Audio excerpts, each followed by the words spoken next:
How many more nights of sleep you gonna lose running around complaining about your life? Weakness doesn't get a vote. Laziness doesn't get a vote. Everyone wants some life hack that eliminates the need to do the work, but that does not exist. No, you have to do the work. You've got to hold the line. You've got to make it happen. I would rather aim for the stars and not hit them than to not aim at all. I'd rather try and fail than not try at all. I'm gonna go for it come hell or high water. I'm going after my destiny. You gotta run after your destiny. You can't walk after your destiny. You gotta run.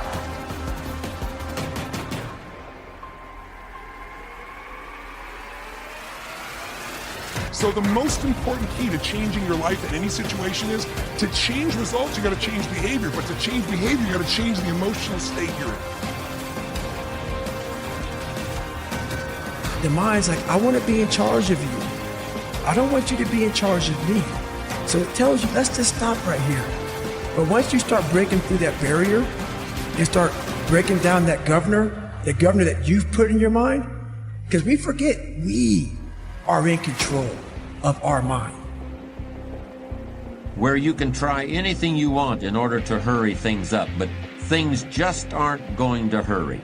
In fact, there's only one thing that will work, and that is patience.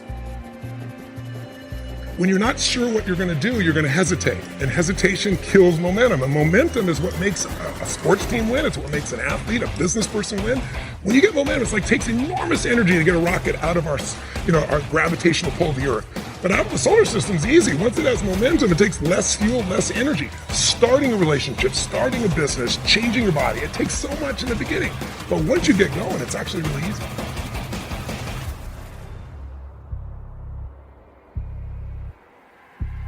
Discipline.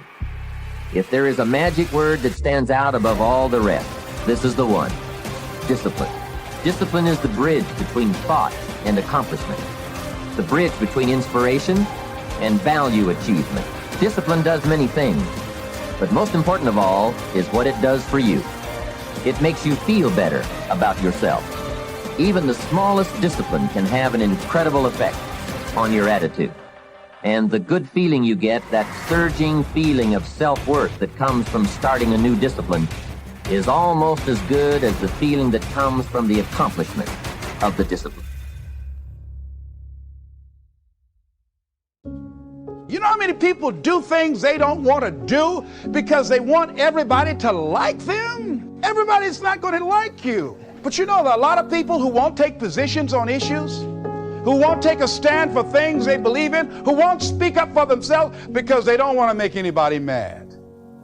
Oh, it was Bill Cosby. He said, I don't know what the secret of success is. He said, but here's what I know what the secret of failure is.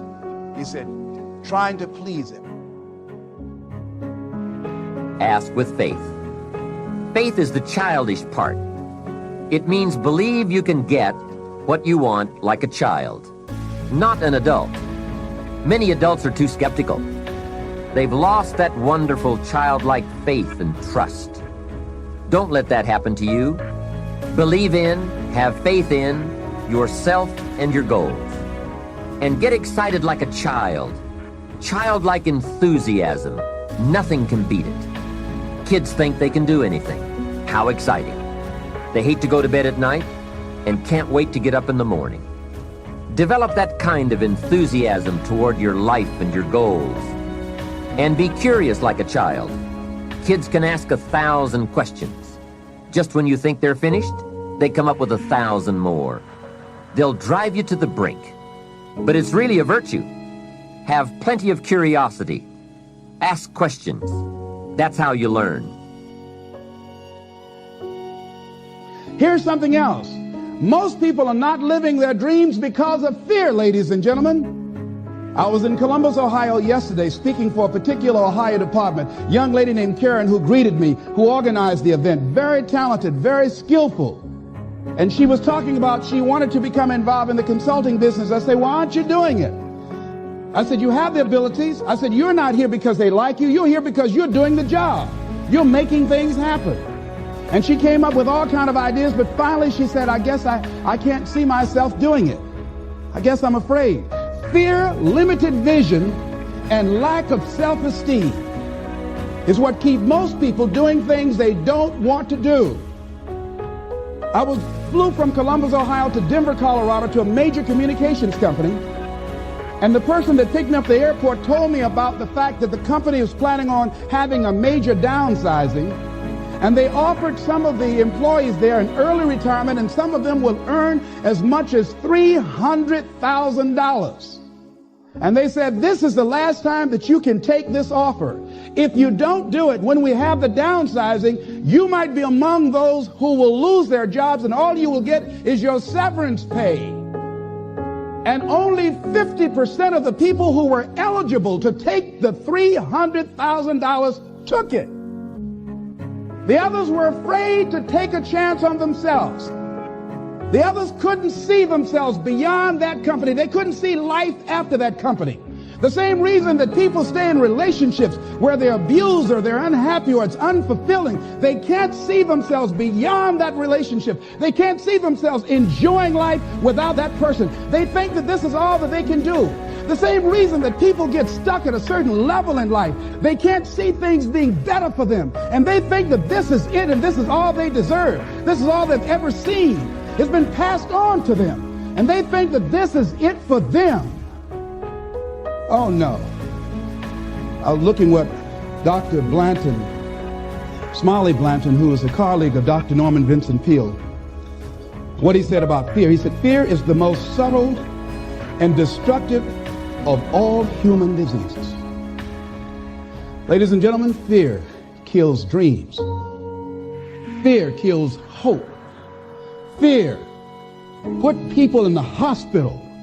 Fear can aid you. Fear, ladies and gentlemen, can hold you back from doing something that you know within yourself that you're capable of doing, but it will paralyze you. Come out here with what you got. You don't have enough money? Don't worry about it. You got the dream. You got the idea. You don't have enough resources? Don't worry about it. You need some help? Don't worry about it. You get out here in the arena, someone will look at you and become inspired and say, hey, can I help you? But if you're sitting up on the bleachers, nobody's going to ask you anything. You've got to get into the flow of action. Frances Hart called me from Chicago. She had been sitting on an idea of a show that she wanted to produce for 10 years called Mind-Body Connection.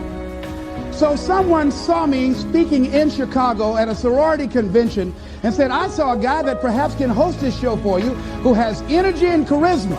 She called me. She was so fired up. I said, listen, on the day that you want to do that, I'm speaking in Chicago. I can do it for you. And I said, by the way, I met somebody 2 weeks ago in Baltimore who has an idea of the same type of show, and she's doing it on radio. Why don't you call her? And then she called me back. Who else would you suggest? I say, well, I know Deepak Chopra. He wrote the book called Quantum Healing, and Bernie Siegel. Could you get his number? I tell you what, I have a friend named Jack Boland at the Church of the Day. He knows how to get in touch with him. Call him, and he will give you the number so you can get in touch with Bernie Siegel.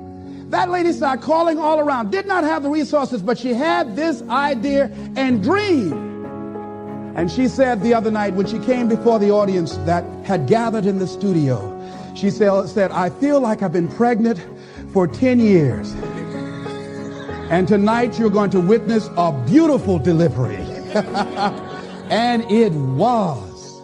She said, I couldn't believe, Les, how things began to happen, how it all began to come together. When you want something out of life, you've got to be willing to go into action. Don't wait around for things to be just right. Don't wait for things to be perfect. Don't wait for the ideal situation. It will never be ideal.